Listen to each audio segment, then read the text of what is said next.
ఓం సాయిరామ్ శ్రీమాత్రే నమః.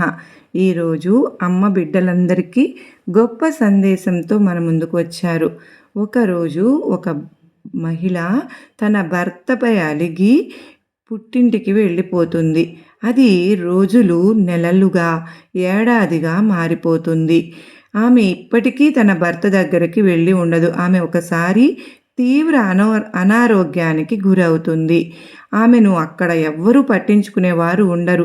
తల్లి, తండ్రి, అన్నలు, వదినలు అందరూ ఎవరి పనులలో వారు మునిగిపోయి ఉంటారు. ఆమెకు ఆమె పాత రోజులు గుర్తుకు రావడం మొదలవుతుంది. ఆమె గుర్తు ఇలా చేసుకుంటుంది. గతంలో ఇలాగే తను అనారోగ్యానికి గురైనప్పుడు ఆమె భర్త ఆమెను ఎంత బాగా చూసుకునేవారో, ఆమె తప్పు చేశాను అని తెలుసుకుని ఆమె తన భర్త దగ్గరకు బయలుదేరుతుంది. దారిలో ఆమె ఇలా ఆలోచిస్తూ ఉంటుంది, అసలు నా భర్త లోపలికి నన్ను ఇంట్లోకి రానిస్తారా? తను ఇంటికి వెళ్ళేసరికి అర్ధరాత్రి అయిపోతుంది. ఆమె చూస్తుంది, అర్ధరాత్రి అయినప్పటికీ ఇంటి తలుపులు తెరుచుకునే ఉంటాయి. తన భర్త అక్కడే సోఫాపై పడుకుని ఆమె కోసం ఎదురు చూస్తూ ఉంటాడు. అప్పుడు ఆమె భర్త ఆమెను చూడగానే ఆమెను ఆప్యాయంగా కౌగిలించుకుంటాడు.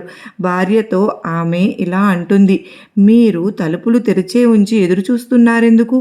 నేను వస్తానని మీకు ముందే తెలిసిందా అని భర్త బదులిస్తాడు. లేదు, ఇది ఇప్పటి నుండి కాదు, నువ్వు ఇక్కడి నుంచి వెళ్ళిన రోజు నుంచి ఇలాగే తెరిచి ఉంచాను. ప్రతిసారి నాకు అనిపించేది, ఒకవేళ నువ్వు ఇక్కడికి వస్తే ఆ రోజు తలుపులు మూసి ఉండడం చూసి నువ్వు తిరిగి వెళ్ళిపోతే అప్పుడు నేను మళ్ళీ ఒంటరివాడిని అయిపోతాను అనే భయంతో రోజు ఇలాగే ఉంచేవాడిని అని. నీతి. తల్లి, తండ్రి, అన్న, చెల్లి ఇలా ఎన్ని బంధాలు ఉన్నా చివరి వరకు కూడా మనతో ఉండవలసింది భార్యాభర్తల బంధం మాత్రమే. నా మాటతో మీరు కూడా ఏకీభవిస్తున్నారా? నిజంగా అమ్మ మనకు ఇటువంటి అత్యద్భుతమైన సందేశం అందజేశారు అంటే దీనిలో ఎంతో ఆంతర్యం దాగి ఉంది కదూ. మనందరికీ అర్థమైంది కదూ. మీరందరూ నాకు కామెంట్ సెక్షన్లో షేర్ చేయండి.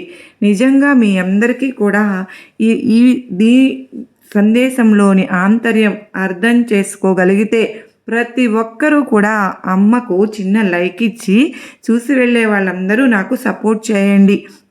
మరి అమ్మ చెప్పిన సందేశంలో ఆంతర్యం మనందరము గ్రహించాము అనుకున్న ప్రతి ఒక్కరూ ఎప్పుడు భార్యాభర్తలు చక్కగా సుఖ సంతోషాలతో ఉండాలని నేను మనస్ఫూర్తిగా కోరుకుంటున్నాను. సర్వేజన సుఖినో భవంతు.